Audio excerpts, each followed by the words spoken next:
Hello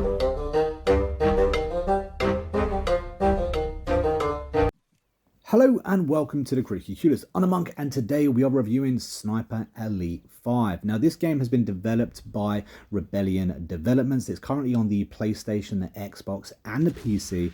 It's also on Game Pass, but if you choose to buy it not on Game Pass, it's going to set you back around £55.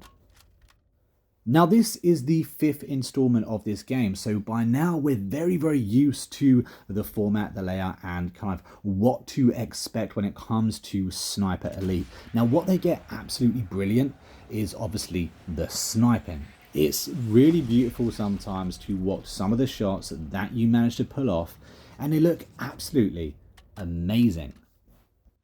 Now, for anyone that isn't familiar with this game, you take on the role of a sniper, an infiltrator, and you have to go around certain levels, sometimes just sneaking through dozens of Nazi officers at a time, trying to complete different objectives.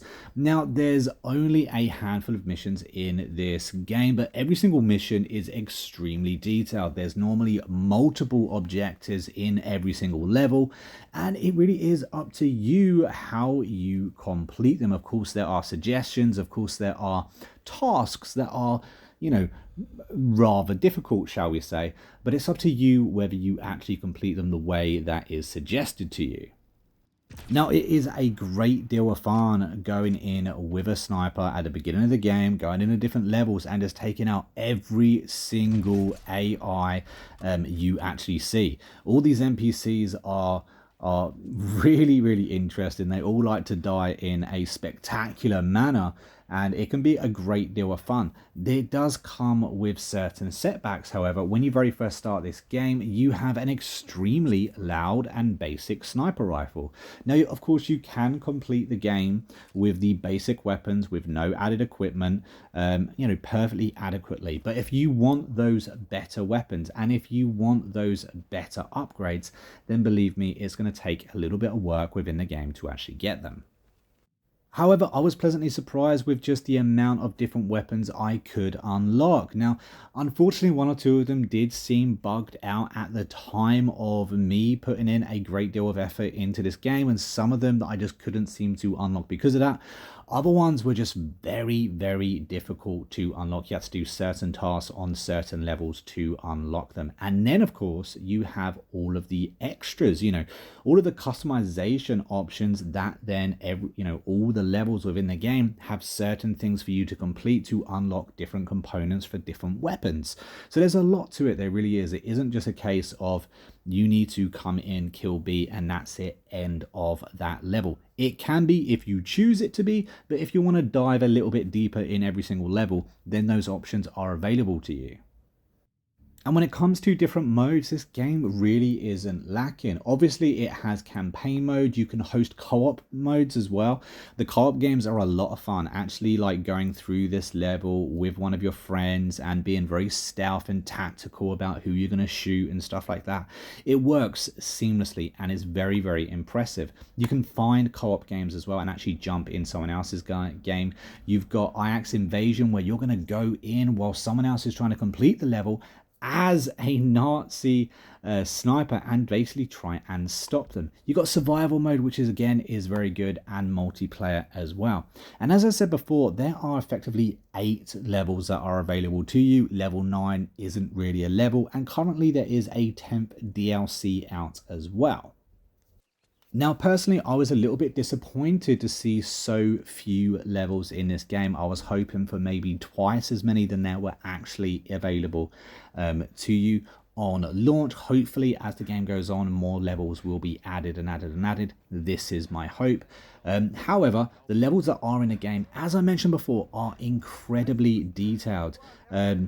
It appears at first sight that it's a completely sandbox experience. This isn't the case, unfortunately. Certain areas you think would be a very good shortcut happen to be just completely gated off to you. You cannot go over like a certain wall or a certain barrier, no matter how much you try. If the level's been designed for you not to do it, then you're not going to be able to do it.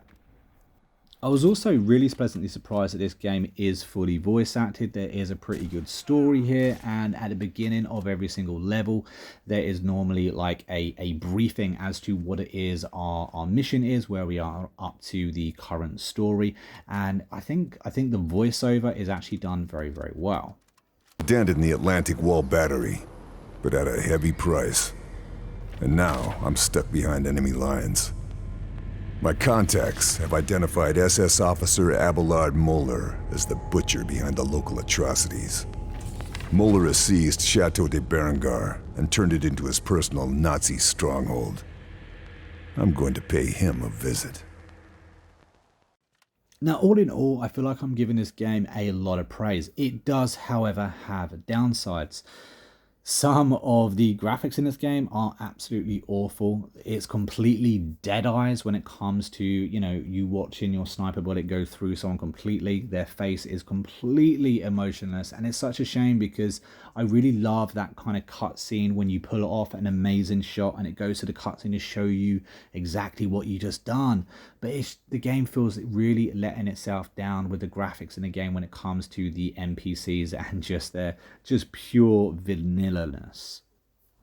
I also think it's a real shame, as someone who's never actually played Sniper Elite franchise before, the fact that it really penalizes you so heavily for using the sniper rifle at the beginning of the game. I would have liked a little bit more freedom and just a little bit more opportunity. I found that when I very first started this game, if I used the sniper rifle at all, I'd be so penalized. Everyone and his mother would hear me, know exactly pinpoint location where I am, and it meant that I couldn't kind of have fun. I really had to put my sniper rifle away, play this game as if I was playing Hitman, just with a pistol, pure stealth, person by person. And when I started doing that, I started having a lot more fun. It also meant that I was able to very slowly unlock certain parts for my sniper rifles and for my pistol in turn, and it meant I had a little bit more freedom. And the more I played the game, the more freedom I ended up having. But at the beginning of this game, it can be very difficult, even on the easiest settings, because you find that everyone is just so sensitive to noise. And I guess, sure, maybe they should be, but I just feel like at the beginning of the game, maybe you should have access to a slightly better sniper rifle, maybe even one with a silencer on it. All in all, I'm going to give this game a 6 out of 10. Honestly, personally, I very much enjoyed this game. I covered it a bit briefly, talking about the different workbench locations. It's a game that I would quite happily join in, play with my friends, maybe even complete again. However, I don't think it's worth £55. I think there should be more levels. I think it's let down slightly within the graphics, and I do think the learning curve for this game is a little bit steep. But guys, that is my review on Sniper Elite 5. If you've made it this far in a review, a big thank you to you. Don't forget to comment red banana for all those that didn't make it to the end, just to confuse them, of course. And until next time, I've been a Monk, we've been a Critically Clueless, and make sure you hit that sub button, subscribe to the channel, and comment your thoughts down below. It helps boost all the algorithm and all that juicy stuff, and helps the channel be seen a little bit more. But until next time, take it easy and happy gaming.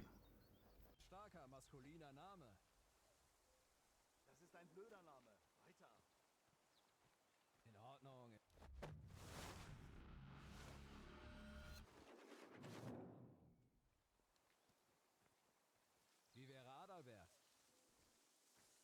Hätte ich dich doch nie